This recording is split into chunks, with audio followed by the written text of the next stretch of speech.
בין כמה העור שלנו? האם חשבנו אי פעם על העור כאיבר שיש לו גיל שונה מהגיל הכרונולוגי שלנו? בעולם הרפואה מדברים על איברי גוף שיכולים להיות צעירים יותר מהגיל בתעודת הזהות שלנו. ולפעמים להפך, איבר שלנו שהוא בוגר יותר מאיתנו. אז עד כמה אפשר להצעיר את הגיל של העור ולמה זה חשוב לנו? על כל השאלות האלה תשיב היום בפינתה המרתקת כתמיד מדעור. דוקטור רונית שגב, ביולוגית, חוקרת עור ומנכ"לית ביופור. ברוכה הבאה. השבה.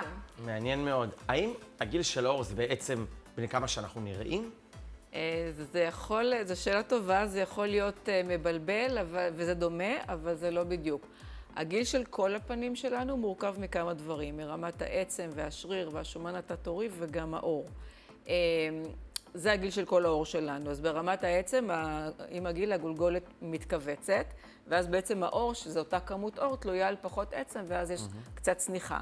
הערובות בגולגולת מתרחבות, כן, ערובות העין, ואז העין קצת שוקעת, הגבות שוקעות, יש ספיגה והתמעטות של פה עצמות הלסת, עוד סיבה לצניחה.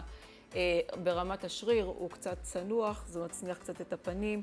שומן תת-עורי, מי כמוך יודע, יש לנו קריות שומן כשאנחנו צעירים, שזה נותן מראה מלאות ועסיסיות ככה לעור, וזה פחות עם הגיל, וזה גם זז.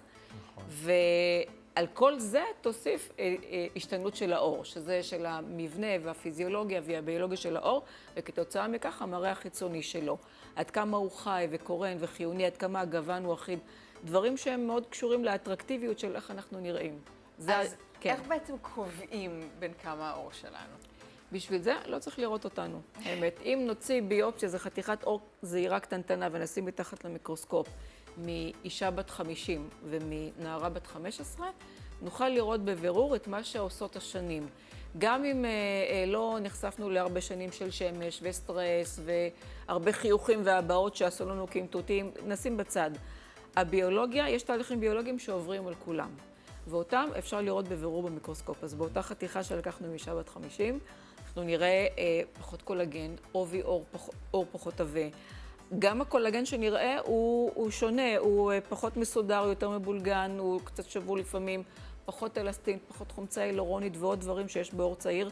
זאת אומרת, בקלות את מזהה פיסת עור מאישה בת 50 לעומת פיסת עור מנערה. נכון, ועל זה אפשר גם להוסיף תכונות גנטיות, וגם איך התנהגנו לעור במשך השנים. הרי אנחנו יודעים שלדברים החיצוניים, גורמים אקסטרים זה משהו, יש השפעה מאוד גדולה על העור שלנו. נכון. איך שמרנו אותו מהשמש, מנזקי סביבה, נכון? ואיך טיפחנו, נכון, בדיוק. נכון. מחקרים מראים בבירור שאם נוציא ביופסיה מנשים שטיפחו את העור, או נשים שלא טיפחו את העור, אז העור שטופל מראה גיל של עור שהוא יותר צעיר. ביולוגית זה יכול להיות יותר צעיר גיל הכרונולוגי של אותה אישה, אוקיי? עכשיו, היפה הוא שזה לא כזה הרבה מאמץ כדי להגיע למצב הזה. זה לא עניין של הרבה כסף או הרבה מוצרים. פה הכמות יותר חשובה מהאיכות והדיוק יותר חשוב מהכל. אז באמת המרכיבים הנכונים, הטיפול הנכון בהתאם לצורכי העור, יכול להצעיר מבפנים את העור. אתה יודע, עור שנראה צעיר במעבדה, אם תראה את אותם נשים שהוצאנו להם פיסת עור לאנשים להסתכל עליהן, אז הם ייתנו ציונים יותר גבוהים של עור חיוני וצעיר ויפה וחלק, זה הכל הולך ביחד. עכשיו, אתה יודע... את יודעת מה הסלוגן שלי? מה? Beauty starts with skin. אני חושב שהיופי מתחיל בעור יפה. נכון. זה תמיד אנחנו אומרים אצלנו את זה. לגמרי, וגם מבפנים. נכון. אז איך עוזרים לעור לראות קצת יותר צעיר? אז זה, עכשיו חובבות הטיפוח יכולות באמת ללכת למסלול הזה של הרבה ניסוי וטעייה, הרבה טיפולים ופילינגים ומוצרים יקרים, שלפעמים זה יכול לעבוד, אבל הדרך היותר ככה לקלוע למטרה, עם החץ ככה בדיוק למטרה, זה לקבל ייעוץ מקוסמטיקאית ולקחת בדיוק את הדברים שנכונים לי לעור, ובאמת באמצעות זה להצעיר את העור מבפנים, ובמקום לחסות על כל כך הרבה פגמים ממקאפ, פשוט לקבל עור שהוא באמת צעיר מבפנים, ואם עושים את זה נכון, אז באמת נראה במיטבנו בהרבה פחות מאמץ.